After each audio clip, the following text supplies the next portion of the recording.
నైవేద్యమునిచ్చి ముఖ్యముగా గోధూమము తెచ్చి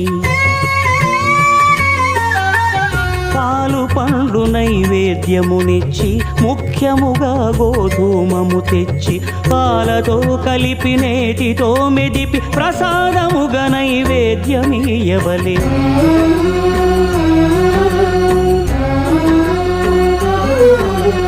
గోధూమము ఇంద్రియ సంబంధం కోరికలీరికలెత్తెడి బంధం నేయి అనమాయ